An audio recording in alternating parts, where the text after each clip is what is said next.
Paradox of thrift.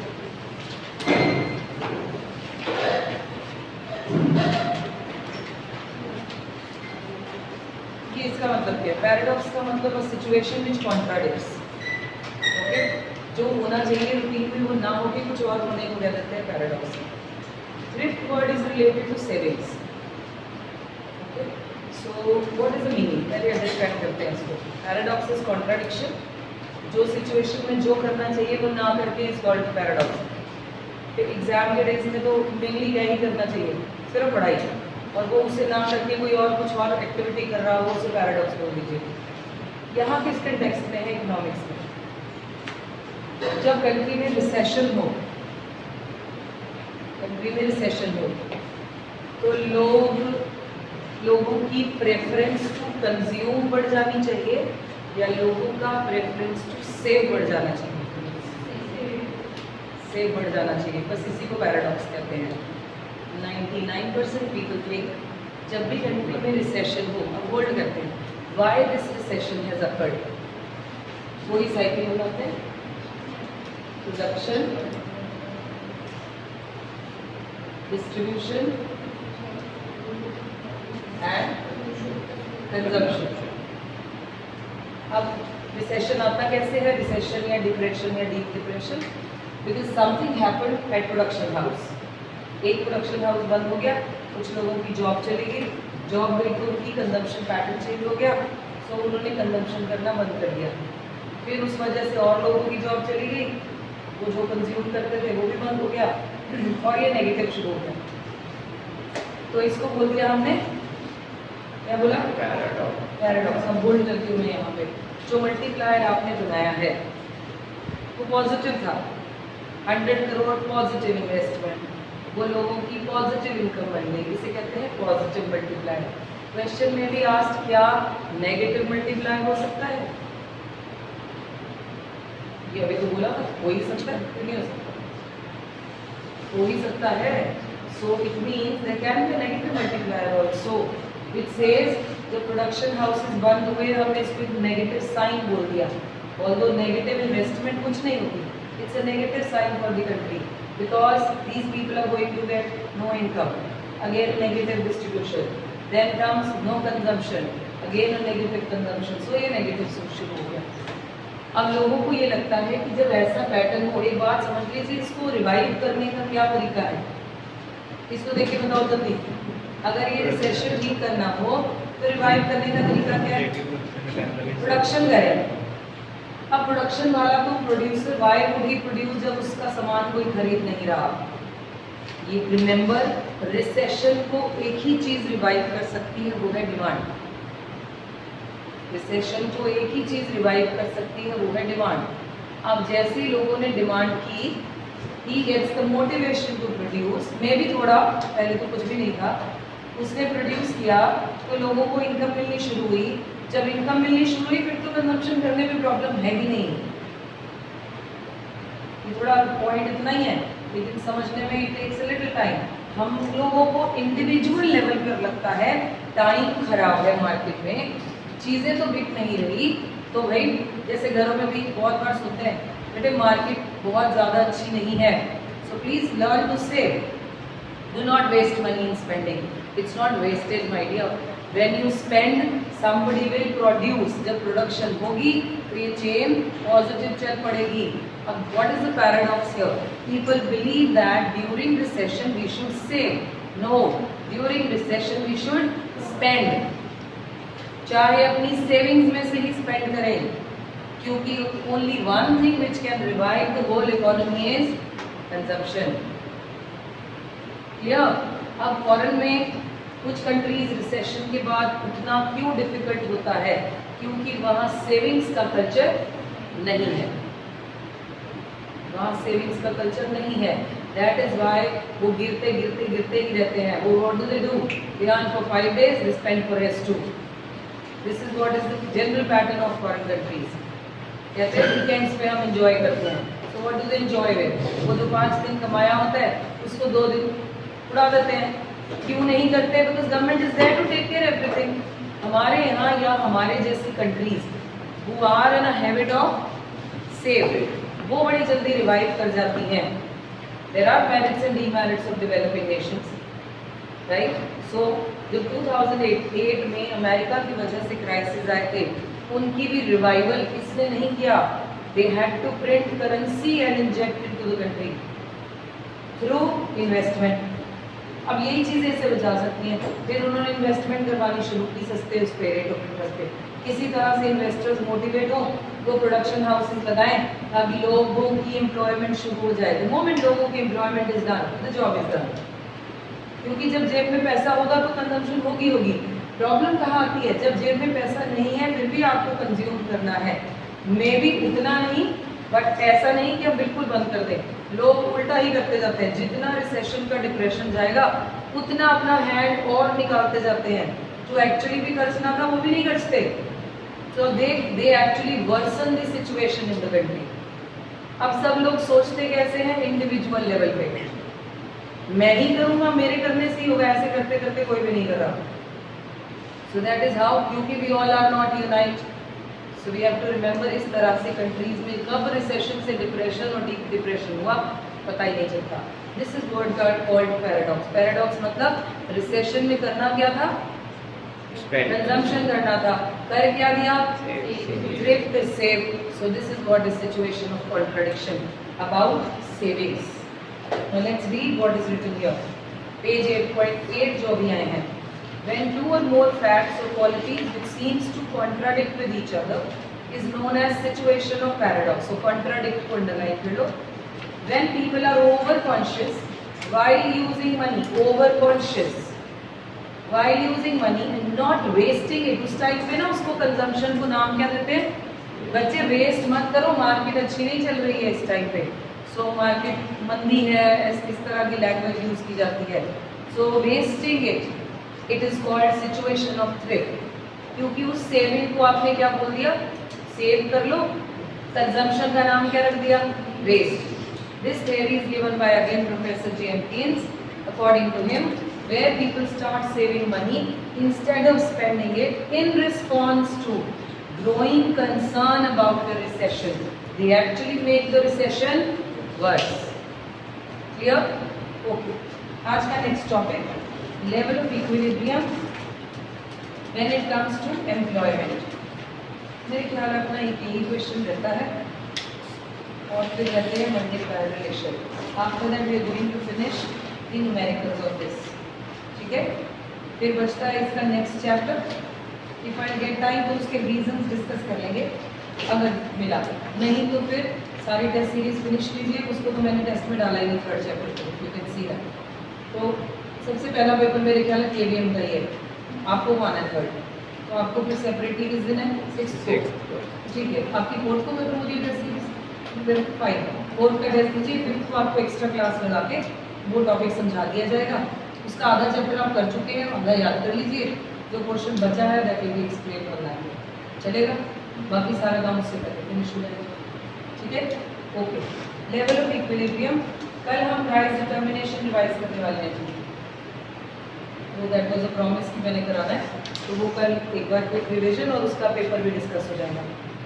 ठीक?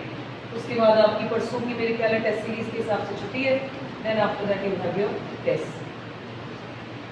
Okay, next topic is employment.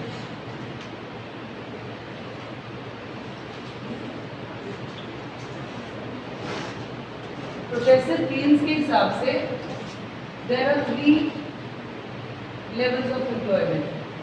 There are 3 types maybe in this case. The first one says full employment. ये term पढ़ी थी ना, पिछले chapter में term introduce कर दी थी। फुल एम्प्लॉयमेंट होते हुए भी 2 तरह की अनएम्प्लॉयमेंट होती है। कौन कौन सी थी? Frictional and structural. The second says under full employment, under employment नहीं, under full employment, and the third one is over full employment. ये इन्होंने कैसे एक्सप्लेन किया, मैं आपको नेक्स्ट चैप्टर का कुछ पोर्शन इसके साथ ही समझाऊंगी, सो दैट आपको उसको रीड करके भी समझ आ जाएगा, लेकिन still I will talk about that topic. We will start with full employment. अभी तक हम सारी जो थ्योरीज पढ़ रहे थे वो एग्जेंटेड था या एक्सपोज था? That was exempted. हर जगह लिखा प्लानिंग टू बाय, सेविंग्स में पढ़ा people are planning to save and people are planning to invest. उससे पहले वाले में पढ़ा एग्रीगेट डिमांड में buyers are planning to buy at the faster rate than suppliers are planning to supply, सब जगह एग्जेंटे था। Now let's compare when there is a difference between ex ante and ex post what happens. ठीक है, ex ante यानी planned, somebody planned 100 marks. Now what happens if he gets 100? He is in equilibrium. What happens if he gets lesser? Over तो हो ही नहीं सकता यहाँ के case में, यहाँ भी समझाएंगे ओवर कैसे होगा भाई, फुल तो हो सकता है, ओवर का क्या मतलब हुआ। सो इट मीन्स अब आप क्या प्लान था टारगेट, टारगेट से एक्चुअल में क्या डेविएशंस हुए वो अब हम कंपेयर करेंगे। The very first is full employment which I will draw here, जिसकी बहुत ज़्यादा कुछ सिग्निफिकेंस नहीं, जितना मांगा उतना मिल गया। आइडियल सिचुएशन, डायग्राम सेम रहेंगे जी, इनके नाम बोलिए जल्दी। AS means do mention about, we know that it is national income. This is AD होता है C plus I, ठीक। यहाँ हमने क्या लिया एंड एम्प्लॉयमेंट। इस टॉपिक में what is more important, employment. इस टॉपिक में आई एम सर्कलिंग एम्प्लॉयमेंट। पिछले टॉपिक में तीनों डिस्कशन थी, अभी we will only concentrate on employment. यहाँ लिया एग्रीगेट डिमांड, एग्रीगेट सप्लाई। ये वो सिचुएशन है जिसमें ex ante aggregate demand is exactly matching with ex post aggregate demand. Mean जितना सोचा उतना डिमांड हुआ, जितना सप्लायर ने सोचा उतनी सप्लाई हुई। एक एग्जांपल लेते हैं नंबर से, ये इक्विलिब्रियम से कंट्री में 100 लोग हैं और 100 को जॉब मिल गई। ये 100 लोग, क्योंकि मैं एम्प्लॉयमेंट डिस्कस करूंगी, कंट्री में there are 100 people and they do have a job. Ideal situation, no deviation from ex ante to ex post. इस सिचुएशन में ex ante and ex post is same. Now what happens if they are different? Let's see. I will draw two diagrams. यही दोनों diagram inflationary pressure और deflationary के लिए use होंगे जो next chapter में है। ठीक है, जिन जिन को वो चैप्टर आना है वो इस बात को ध्यान से समझते हैं।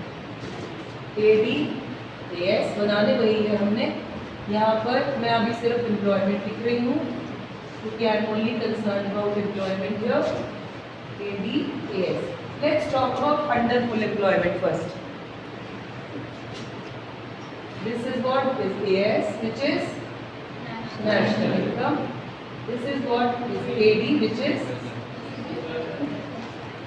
by chance demand. Supplier ने तो जो सोचा प्लान करके बना लिया, ये प्लान इतना होना चाहिए, ठीक, उसकी तो प्लानिंग है, लेकिन exposed demand what happens to that, वो कम हो गई, डिजायर्ड से कम हो गई, maybe due to many factors which you are going to discuss in the next chapter.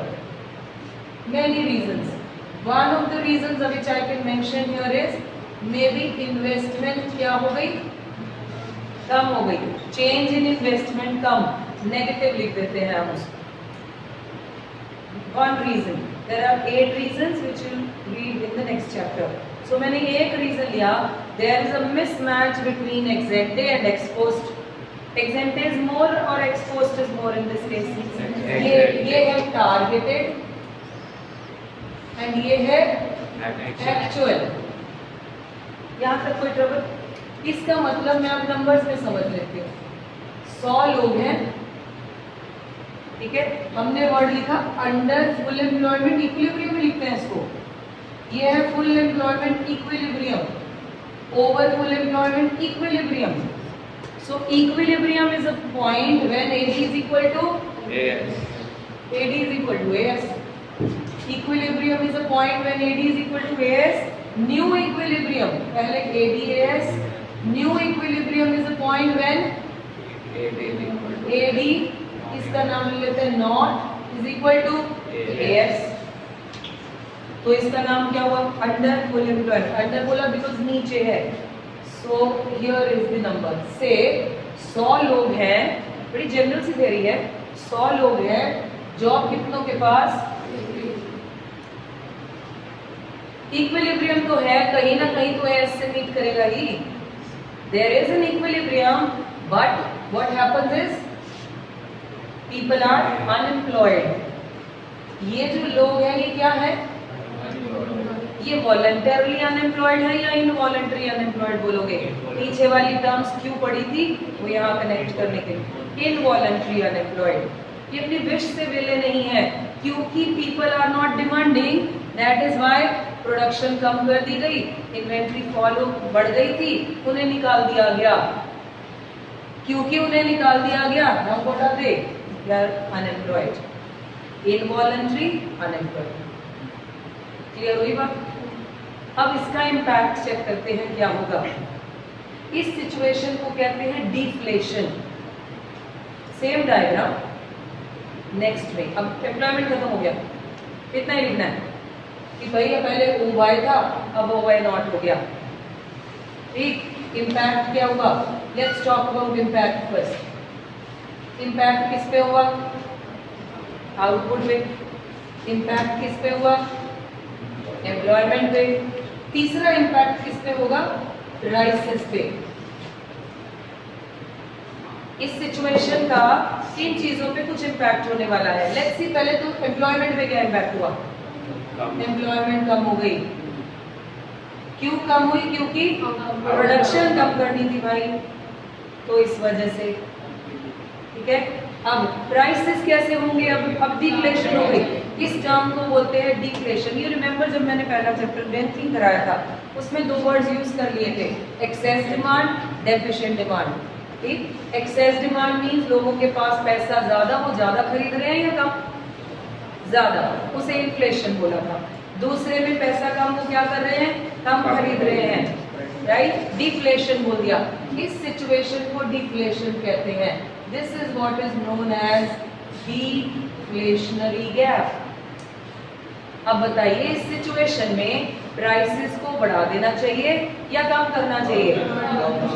कम करना चाहिए, क्योंकि डिमांड कम है. प्राइस के कम होते ही there is a negative relation between price and demand. अगर इस सिचुएशन को ठीक करना है, what should you do? Reduce the prices. क्योंकि अब अगर प्राइसेस बढ़ा दिए, ये दोनों तो इम्पैक्ट है ना, ये थोड़ा करेक्टिव इम्पैक्ट मेजर हो गया. इसको अगर आप अभी बढ़ाएंगे तो और मर जाएंगे. पहले ही लोग खरीद रहे, maybe due to whatever reasons, तो प्राइसेस कम किए. प्राइस कम करते ही मे बी डिमांड बढ़ जाए, और कितनी बढ़ जाए?